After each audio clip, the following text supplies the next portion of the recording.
aliran dari cairan limfe. Jadi cairan itu kan ada arteri, ada vena. Dia membawa arteri membawa darah yang tinggi oksigen. Kalau vena minim oksigen atau tinggi karbon dioksida. Nah, ada lagi satu cairan namanya limfatik. Cairan limfatik ini merupakan cairan interstisial. Ya, cairan interstisial dari darah.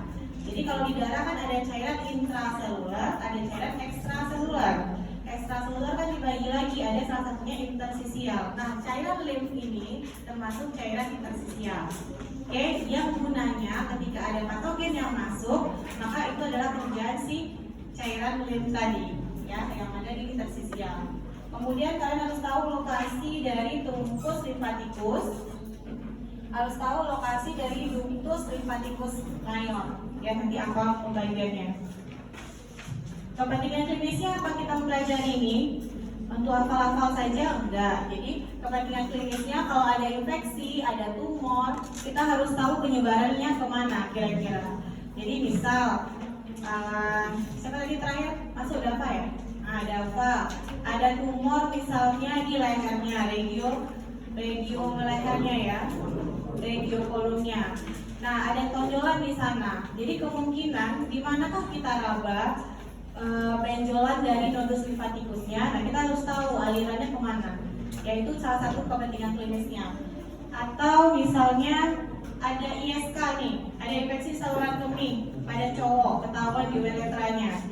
Nah, di manakah kira-kira kita raba nodus limfaticusnya? Jadi nodus limfaticus itu yang biasa kalian pegang, raba seolah kayak sebesar kacang hijau. Kan kadang pernah ya misalnya dibatuk, tiba-tiba pegang leher kok ada benjolan-benjolan kecil. Nah, itu adalah salah satu bentuk nodus limfaticus, atau yang disebut juga dengan lymph node, atau disebut juga dengan kelenjar getah bening atau KGB. Jadi itu sama penyebutannya. Nah, dari situ kita bisa tahu bagaimana penyebaran suatu penyakit. Ya, misalnya nih ada infeksi di rongga mulut, giginya lagi berlubang nih. Kira-kira daerah mana yang paling terdekat kita raba nodus limfaticusnya? Bisa di submandibular, bisa di regio kolum, nggak mungkin di inguinal. Ya, karena kita tahu cairan limfatik nggak mungkin tiba-tiba lompat seperti itu. Pasti dia lokasinya dekat-dekat daerah ya infeksi atau daerah-daerah yang menimbulkan gejala klinis. Misal di payudara ada tumor, ya ada benjolan di payudara bagi perempuan. Nah, kira-kira nodus limfaticus yang paling dekat di mana? Toraks, jauh banget toraks. Yang mudah kita raba. Kalau toraks kan ada kosta ya, ada sternum kan sulit kita merabanya. Kira-kira di mana yang paling dekat? Aksila yang paling dekat. Makanya disadari itu kalau nanti kalian KKD, memeriksa payudara itu ada tonjolannya di mana sampai ke regio aksila. Karena kita khawatirkan tumornya ini metastasis atau berpindah ke aksila, menyebar ke aksila. Itu adalah peran dari kelenjar limfatik tadi. Ya, jadi itu maknanya. Kenapa kita mesti pelajari? Jadi sistem limfatik itu ada organ, ada pembuluh. Yang organ kita ada PPT online beraudio, silahkan kalian download dan dengarkan. Yang limfatik yang saat ini kita kerjakan. Nah, fungsinya untuk pertahanan imun, ya mulai dari misalnya patogen ini adalah salah satu yang masuk ke dalam tubuh yang menimbulkan penyakit. Ya, patogen itu bisa infeksi, virus, bakteri maupun jamur. Dan sel tubuh sendiri, pernah dengar kata autoimun? Nah, jadi sel tubuh kita sendiri bisa menyala. Dia bisa bikin masalah, bisa jadi penjahat untuk kondisi tubuh kita sendiri. Contohnya pada kasus-kasus misalnya kayak autoimun lupus, ya lupus, penyakit lupus. Itu dia menyerang sel tubuh sendiri, menyerang sel tubuhnya sendiri. Jadi mungkin ada error pada saat transkripsi. Jadi kalau kalian belajar biokimia ya DNA, pada saat transkripsi genetiknya ada masalah, ada program yang nggak beres, nah sehingga dia dianggap oleh sel tubuh kita, sel imun kita penyakit, padahal dia sel tubuh sehat kita sendiri. Nah, terjadilah reaksi sistem imun. Nah, kemudian ada juga peran lipid. Jadi orang-orang kalau kalian perhatikan nanti ada yang gemuk, overweight atau obesitas, bisa-bisa kita temukan nodus limfatikusnya membesar. Ya, jadi kalau ada orang yang gemuk obesitas tiba-tiba bilang gini sama kalian, kok ada benjolan ya di leherku. Padahal dia nggak ada infeksi, dia nggak ada batuk, dia nggak ada sakit gigi, tapi kok ada benjolan. Nah, jadi teman ibu ada kolesterolnya tinggi, overweight lah, lebih dari 10 kilo. Ternyata pada saat dia konsul penyakit dalam ditemukan nodus limfatikusnya membesar. Kenapa? Karena cairan lipid juga masuk ke dalam pembuluh limfatik, ya. Bisa jadi soal itu kasus. Nah, ini mekanismenya. Jadi kita mulai dari paling yang kecil. Jadi cairan limfatik, kalian bayangkan seolah-olah kayak cairan darah. Dia berada di kapiler pembuluh limfatik. Jadi kalau darah punya kapiler darah, kapiler arteri, limfatik juga punya kapiler. Jadi kapiler itu yang paling kecil, ya. Kemudian dia nanti ada pit stop. Jadi kalau kalian kayak nonton F1, pernah nonton F1 di TV? Ada pernah nonton F1 live? Nah, tahu kalau mau ada kemarin ya kan nonton. Nah, kan ada pit stop kan. Ketika dia racing, dia jalan mobilnya, kemudian berhenti di suatu pit stop. Kemudian dia jalan lagi mobilnya, berhenti lagi di suatu pit stop. Ya, pit stop itu namanya nodus limfatikus. Jadi ini kapiler pembuluh limfatik, berhenti di suatu pit stop. Ya, di sini dia mendegradasi dulu nih infeksi-infeksi tadi kuman-kuman yang masuk. Kemudian dia jalan lagi mengikuti aliran pembuluh limfatik. Berhenti lagi di pit stop berikutnya. Di situ didegradasi lagi, dihancurkan lagi virus-virus bakteri tadi yang belum hancur. Nah, sampailah nanti dia bermuara ke vena. Jadi ending result dari si limfatik tadi tetap bermuaranya ke vena. Kenapa? Karena kita mau ke target organ. Apa organnya? Organ limfatik primer maupun sekunder.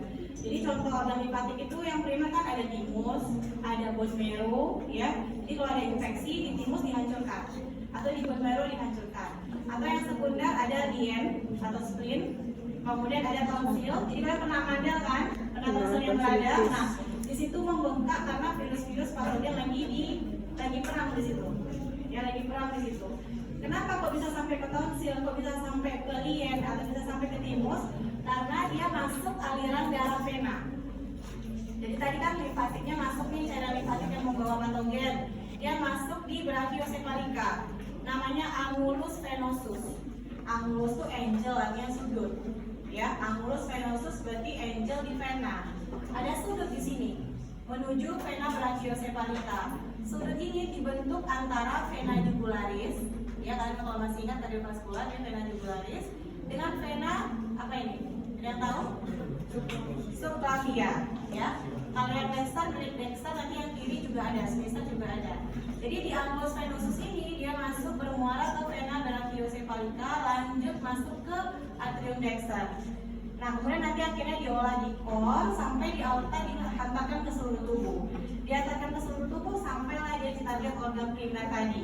Mau kemana? Mau ke timus dihancurkan, atau ke bone marrow dihancurkan, atau ke spleen, ya, tonsil misalnya. Ini tempat-tempat organ yang terdekat. Itulah makanya nanti PPT yang kedua adalah yang kalian download organ limfatik. Ya, jadi ending dari cairan limfatik ini adalah nanti dia mau ke organ.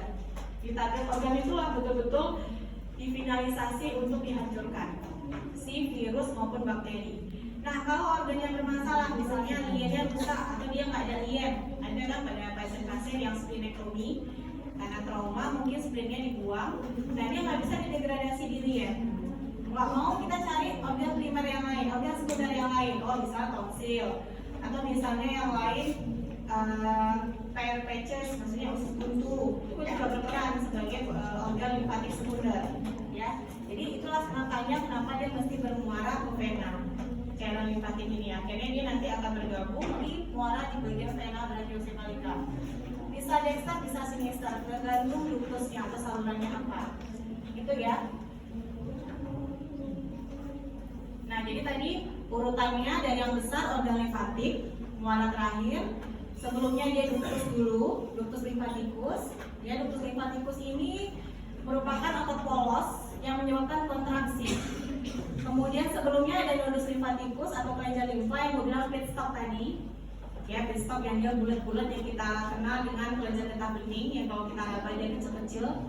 Kemudian ada juga jaringan limfoid. Jaringan limfoid ini maksudnya nodus limfatikus yang berkumpul, ya, bisa bentuknya nodus satu atau nodulus. Nodusnya lebih dari satu. Ukurannya berapa nodus limfatikus? Bisa 10 sampai 20 mm. Sedangkan nodulus dia kira-kira beberapa milimeter dan tidak punya kapsul. secara mikroskopis. Nanti kalian akan dalami di histologi.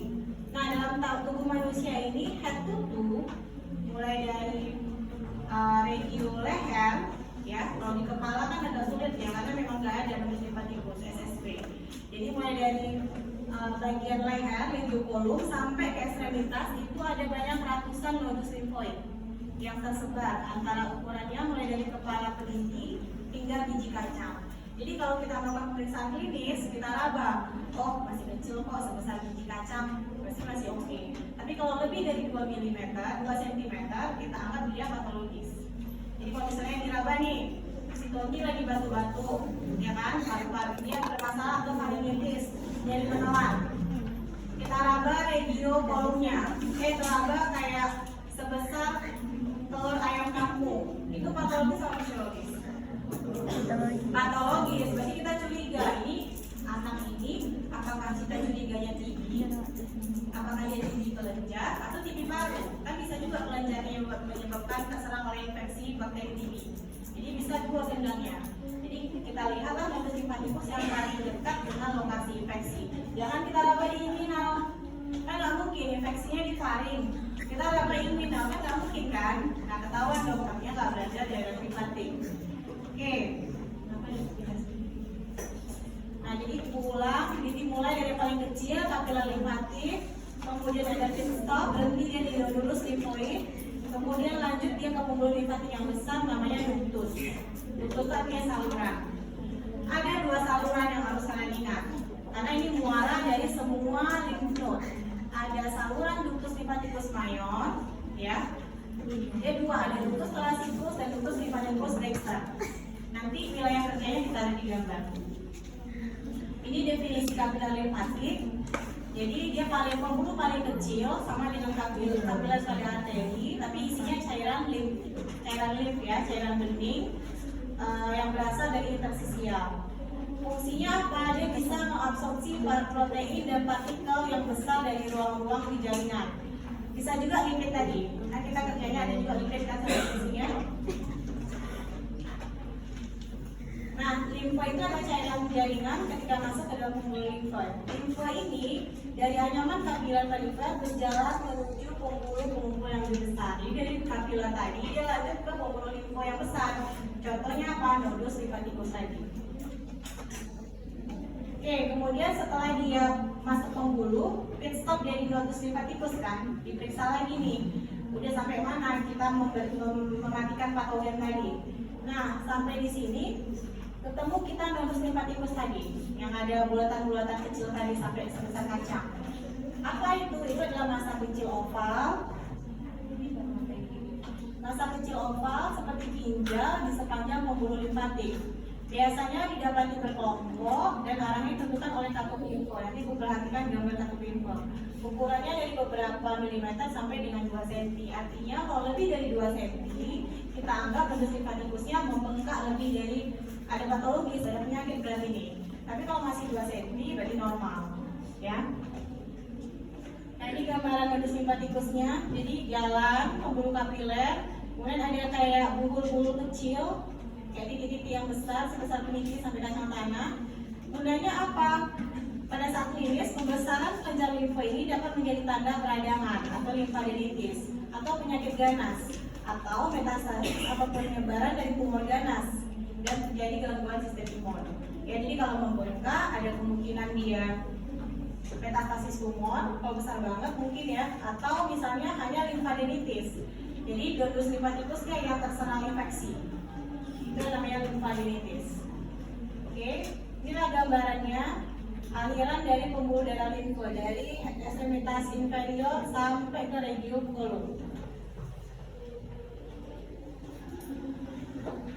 Nah, pembuluh limfa itu karakteristiknya ditemukan hampir di seluruh organ dan jaringan, kecuali SSB itu nggak ada lymph node. Kayak mana kita mau misalnya? Tapi kalian lihat ya, ibu belah kepalanya terus ibu meraba lymph node nih, atau rambutnya. Apa pernah ada orang meraba kepala untuk mencari pembesaran? Ya, karena memang nggak ada. Sama bola mata, di mana kira-kira di bola mata yang nggak ada lymph node? Kenapa di kornea?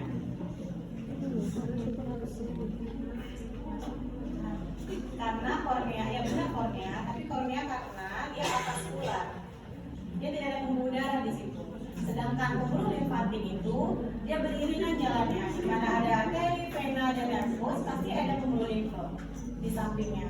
Nah, di bola mata nggak ada karena kornea salah satunya adalah avaskular. Oke, kemudian di telinga bagian dalam juga nggak ada sampai itu yang bisa sampai mesti mastectomy kan nggak mungkin. Kemudian kartilago dan tulang, karena di tulang ini pun kalau tulang panjang adanya bone marrow, ya susun tulang, jadi nggak ada cairan limfatik di situ. Dia adalah organ limfatik primer. Nah, kemudian limfa ini mencapai aliran darah melalui ductus thoracicus. Jadi nanti kita lihat gambar. Sedangkan yang ductus lymphaticus dexter itu mengakomodir limfa dari kepala leher, sisi dextra, ekstremitas superior, maksudnya regio leher ini ya. Kalau di kepala kan jarang, paling mungkin di belakang telinga. Jadi masuk regio kepala itu kan jangan kalian bayangin SSD atau craniotomy, kemungkinan seperti belakang telinga atau mastoid itu masuk ke regio kepala. Kemudian leher yang sisi dexter, ekstremitas superior sisi dexter, dan toraks juga sisi dexter. Ini semua bermuara ke ductus lymphaticus dexter sebelum ke angulus venosus. Ingat, angulus venosus itu adalah yang mau bermuara ke vena brachiocephalica. Jadi, mempelajari pembuluh limfa ini harus paham juga kardiovaskular. Karena ketika ibu sebut vena brachiocephalica, harus terbayang sama kalian itu posisinya di mana? Ya, semua udah tahu kan vena brachiocephalica yang mau masuk ke organ core, tepatnya arterio dexter. Oke. Berarti A ya kardiovaskularnya ya. Bisa jawab. Oke. Nah, ini dia tadi ya yang bilang. Ini gambarnya. Yang biru ini kita anggap vena, yang merah kita anggap arteri. Inilah yang hijau ini dia pembuluh limfatik. Jadi dia berjalan di mana ada arteri vena, di situ berjalan pembuluh limfatik yang berisi cairan limfa. Kalau arteri vena berisi cairan darah dengan produknya saudara merah, kalau limfatik dia berisi cairan interstisial yang dari vena. Oke, ini contohnya lokasinya. Nah, ini angulus venosus yang gue bilang. Jadi ada simpang sudut di kanan dan di kiri tempat bermuaranya cairan limfa ke vena brachiocephalica. Nah, kemudian ada truncus. Jadi sebelum dia ke ductus, dia melewati trunk. Ingat aja trunk itu punggung. Ya, truncus. Ada namanya truncus lymphaticus. Apa aja truncus lymphaticus yang tadi saya bilang? Jadi ada lumbar trunk, ada intestinal trunk, ada bronchomediastinal trunk, jugularis trunk, dan subclavian trunk. Jadi sepanjang mulai dari atas abdomen, ya kalau kalian lihat umbilical kita, umbilical cord atau apa namanya pusat, ke atas menjelang dia bermuara ke angulus venosus, dia melewati trunk-trunk ini. Jadi kalau dari atas abdomen dia lewatin intestinal trunk, dari belakang lumbar trunk, bronchomediastinal trunk, dan jugularis di atas. Apa gunanya dok? Nah, kalian lihat di samping sini. Lumbar trunk adalah saluran dari cairan limfa yang berasal dari organ pelvis, ovarium, testis, ginjal, dan seterusnya. Intestinal merupakan aliran limfa dari lambung, pankreas, limfa, dan hati. Juga begitu dengan bronchomediastinal. Untuk jugularis, kepala dan leher, subclavian berarti untuk daerah ekstremitas atas, dinding toraks yang superficial, dan kelenjar mama. Pertanyaan ibu nanti di kasus bukan ini. Pasti ibu tanya gini, misalnya ada infeksi pada pankreas, pasien terdiagnosa tumor kapsul pankreas, ya kan? Kira-kira kemana aliran cairan limfatiknya sebelum bermuara ke angulus venosus? Ya, intestinal trunk jawabannya. Ya, atau misalnya kasus berikutnya ada seseorang yang terjadi yang seperti tadi ya, ada infeksi di bagian regio kolum, ya, suspek TB misalnya. Isi bukannya yang berdua cowok cewek ini ngobrol ya, yang di belakang. Lebih baik kalian mendengarkan 50 menit sekarang, karena gue yakin nggak akan mungkin buka lagi di rumah kan. Sama-sama mahasiswa kita, pasti nanti mau ujian besok, baru kalian buka. Jadi lebih bagus paham sekarang, nanti tinggal review daripada sekarang nggak paham. Nanti pas ujian pasti bingung juga memahaminya. Karena ini nggak ada record suara ibu. Yang kalian cuma bisa baca adalah tulisan aja. Jadi penjelasannya enggak. Jadi kenapa ini yang dijadikan pertemuan untuk offline? Karena memahaminya nggak segampang kita ngapal organ. Jadi harus tahu prosesnya. Ya. Jadi di kasus nanti ibu bilangnya gitu, contohnya misalnya ada orang yang infeksi nefrolitiasis, ya, ada radang karena batu pada nefronnya. Kemungkinan aliran cairan limfatiknya kemana? Sebelum bermuara ke angulus venosus lumbal trunk. Ya, jadi fungsinya ini apa? Kalian harus hafal. Lumbal trunk itu wilayah kerjanya di mana, intestinal di mana, bronkomediastinal di mana, jugularis dan subclavian di mana. Ya, seperti itu kira-kira soal kasusnya. Ini gambarnya, tadi yang gue bilang, ini bagian trungkusnya semua panjang, mulai dari atas, jadi dia mulai memasuki diafragma, ya, di atas abdomen, mulai nanti berjalan trungkus-trungkus tadi. Ya, ada yang intestinal trungkus, ada yang di belakang lumbal trungkus, ada yang bronkomediastinal di bagian anterior. Nah, setelah melewati trungkus, jadi tadi kapiler, kemudian nodus limfaticus, habis itu melewati trungkus, barulah dia masuk ke ductus limfaticus mayor sebelum bermuara ke angulus venosus. Ada dua ductusnya, ductus saluran ya, saluran limfatik besar. Apa saluran limfatik besarnya? Ada ductus thoracicus, ada ductus limfaticus dexter. Yang perlu diingat adalah kerjanya di mana. Dia mempertanggungjawabkan pekerjaan yang mana, lokasi yang mana. Oke, kita lihat di sini. Ductus limfaticus dexter dia mengakomodir cairan limfatik dari ini, dari trunkus jugularis dexter, trunkus subclavius dexter, trunkus bronchomediastinal dexter. Yang sinister di mana? Yang tahu? Ya, yang sinister itu kerjaan ductus thoracicus. Nanti ada gambarnya, wilayah kerjanya. Jadi trunkus ini mengalirkan limfa dari sisi kepala dan leher bagian kanan, ekstremitas superior bagian kanan, dan toraks bagian kanan. Ya, sebelum dia nanti ke vena brachiosimphatica dexter. Ductus limfaticus dexter ini bermuara ke pangkal atau sudut yang dibentuk untuk bermuara ke vena brachiosimphatica dexter, yaitu vena jugularis dan vena subclavian. Nah, yang kedua ada ductus yang besar namanya ductus thoracicus. Lokasinya setentang L2, lumbal 2, ya. Nah, jadi dia nanti mendapatkan aliran limfa dari sistem nasili dulu di bagian abdomen.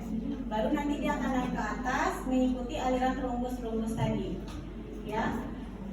Jadi dia melewati hiatus orbitus diafragma, masih ingat hiatus aorta? Yang di diafragma kan ada yang bolong tuh, ya kan? Nah, yang bolong itu disebut dengan hiatus. Jadi dia berbarengan jalannya dengan hiatus dengan aorta. Barengan dia jalan.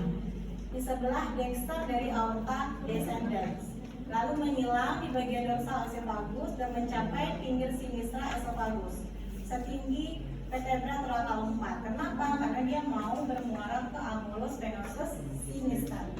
Ya, kalau tadi limfaticus dexter ke angulus venosus dexter, kalau yang ductus thoracicus bermuara ke angulus venosus sinistra. Oke, lanjut.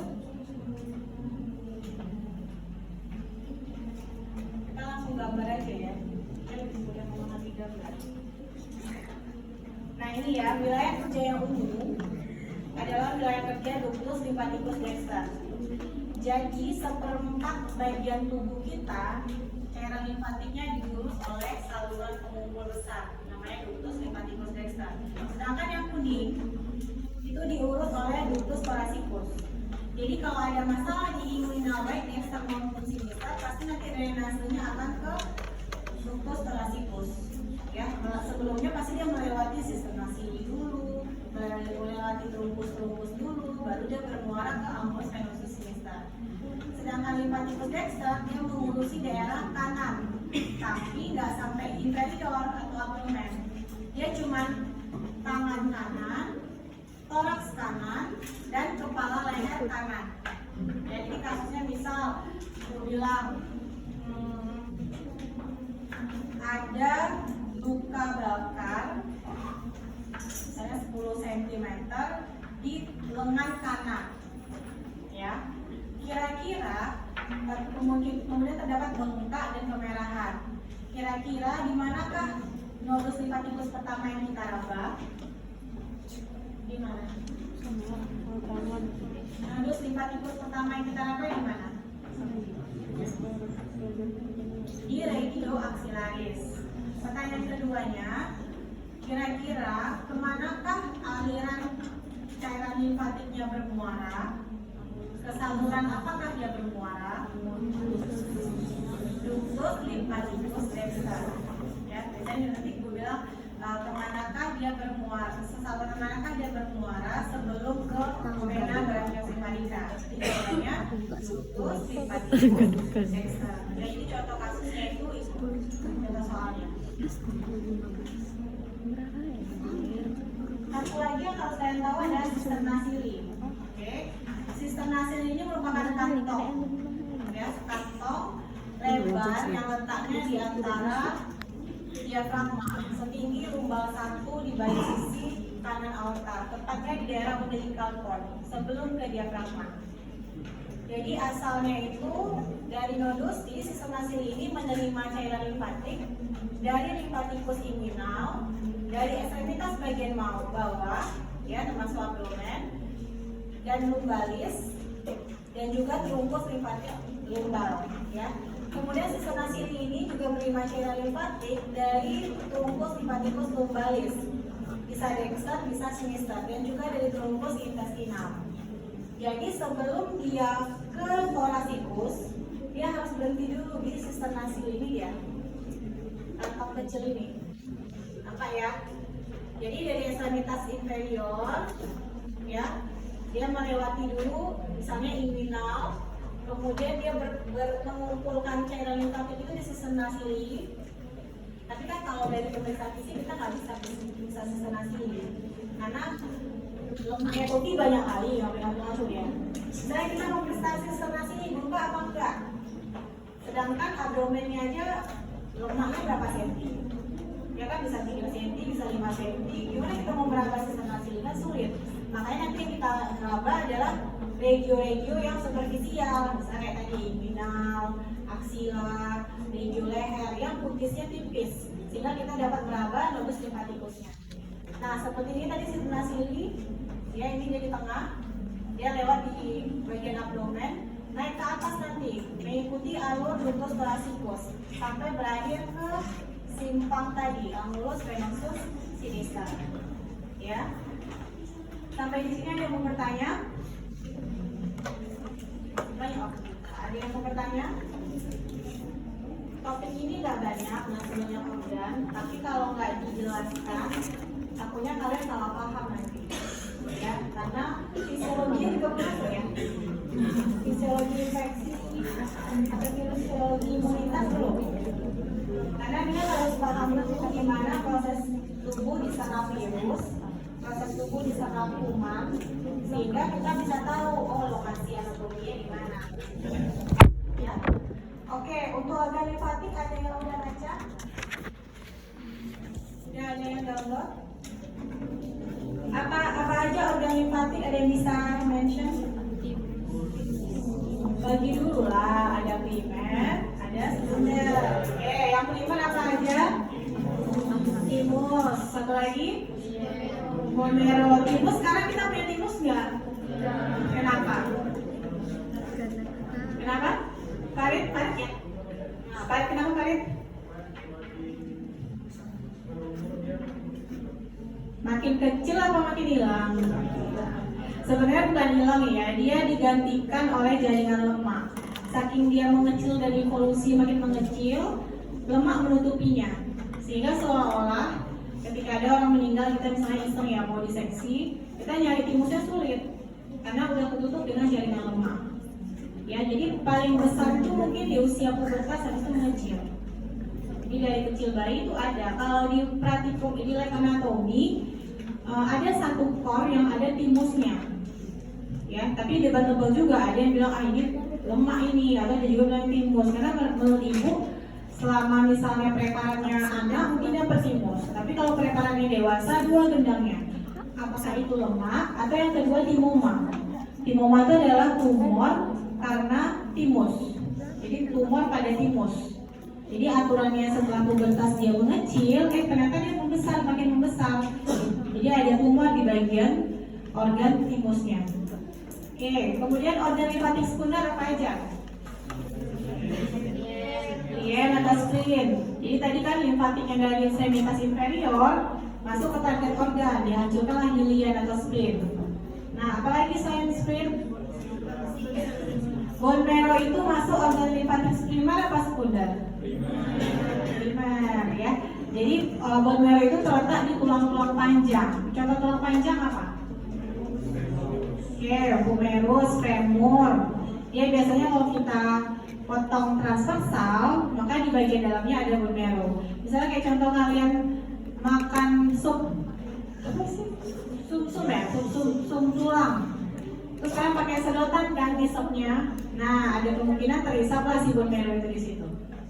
Ya, tapi bone marrow-nya si sapi, nggak bisa kalian bilang itu bone marrow-nya manusia.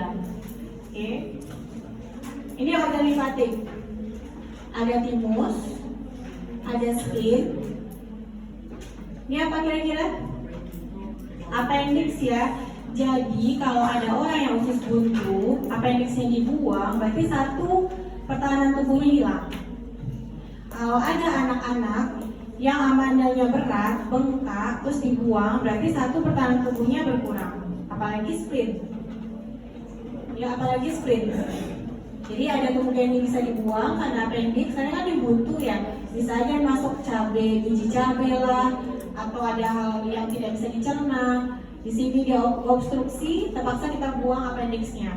Ya nggak masalah karena yang lain juga masih ada pertahanannya. Ada spleen, ada bone marrow, kemudian ini apa? Kira-kira? Perpetuous itu apa?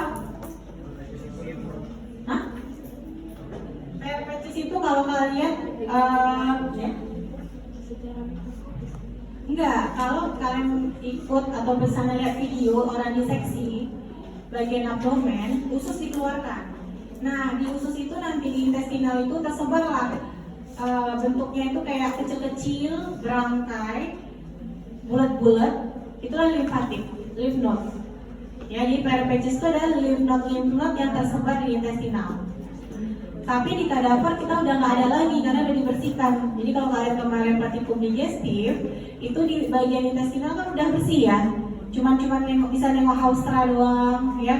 Cuma bisa melihat panjangnya berapa, tapi semua ada dicuci. Harusnya ada menempel di situ bagian bentuknya seperti pembuluh darah, tapi ada bulat-bulat kecilnya. Jadi nanti kalian kan mau kurban nih, ya kan? Pada saat orang potong sapi, pas potong abdomennya si sapi, kalian perhatikan ususnya keluar. Biasanya melekat itu perpetuous-nya, ya. Tanggal berapa kurban 17 ya? Nah, kalian perhatikanlah itu. Di sapi itu dikeluarkan ususnya, ada tuh nanti lengket-lengket, panjang bulat-bulat, si nodus limfaticus, ya. Tapi hati-hati ya, itu nggak kunjang sama sapinya. Ini dia ya, intestinal atau perpetuous. Kemudian di inguinal juga ada di bone marrow. Ini di poplitea juga ada di bagian belakang. Jadi dia memang lymph node itu tersebar di seluruh tubuh. Yang panjang-panjang ini pembuluh limfonya, yang bulat-bulat kecil-kecil ini adalah nodus limfaticus. Ini ya gambaran. Ini timus yang udah sangat kecil dan nggak bisa dilihat lagi. Kalau ini yang timoma. Timus di anterior jantung, organ core, ya, yang membesar. Kemungkinan dia tumor pada timus. Ini adalah bone marrow. Jadi kalau kita insisi, kita potong transversal, kita bisa kelihatan bone marrow, sumsum tulang. Jadi sumsum tulang ini masih ada sampai kita dewasa. Timus yang nggak ada. Jadi digantikanlah peran si timus tadi yang menghasilkan sel T oleh organ sekunder yang lain. Jadi kan ada yang bilang, dok kalau timus kita hilang, timus kita udah habis, sel T kita di mana? Karena kan sel T dihasilkan oleh timus. Nanti dia akan dihasilkan oleh organ limfatik sekunder yang lain. Nah ini ya tadi ya, summary-nya ya, ada spleen, ada filtrate bening atau nodus limfaticus, kemudian ada jaringan limfatik. Jadi pada bronkus pun, kalau yang kalian lihat sekarang kan licin-licin bronkusnya di lab. Sebenarnya juga bergantungan itu. Kayak tali-tali ada not kecil-kecil. Sebenarnya dia ada gantungannya. Sama seperti tadi seagull tadi, ya pada periapaces tadi. Jadi kalau appendix kalian pernah lihat paling ujungnya ada kayak cacing, appendix vermiformis. Nah itu juga berfungsi sebagai organ limfatik sekunder, ya. Jadi bentuknya kayak gitu. Kalau kalian pernah lihat appendix vermiformis yang menjuntai di bronkus dan juga di intestinal kayak gitu, tapi bentuknya panjang. Nggak sekecil appendix vermiformis itu cuma pendek kan? Nah ini dia memang mengitari semua usus. Dia berada di permukaan usus itu, si periapaces. Nah ada case, siapa yang bisa jawab? Laki-laki usia 45 tahun. Jadi contoh soal ibu kayak gini ya, klinis. Jadi jangan kalian harap nanti yes no question. Enggak. Usia 45 tahun, keluhannya nyeri saat berkemih dan terasa panas. Pada pemeriksaan fisik, dokter meraba benjolan lebih besar daripada kacang tanah di salah satu region tubuh. Setelah dilakukan pemeriksaan, dokter menyimpulkan bahwa dia menderita infeksi lower urinary tract infection, infeksi saluran kemih bagian bawah. Nah, silakan analisa apa nama benjolan yang teraba lebih besar daripada ukuran kacang tanah itu. Di belakang ya. Gani apa Gani? Nomor 1, apa nama benjolan yang teraba lebih besar daripada ukuran kacang tanah? Apa namanya Gani? Nah, asal orang yang kenal namanya. Tahu Gani? Pas? Coba tanya teman sebelahnya Gani. Siapa namanya Gani sebelah? Hasbi? Ya Hasbi, apa Hasbi? Orang di belakang aja. Sebelah Hasbi ada yang bisa jawab? Ya Gani? Nodus limfatikus. Oke, di mana lokasi regio yang pertama kita raba? Kalau ada lower urinary tract.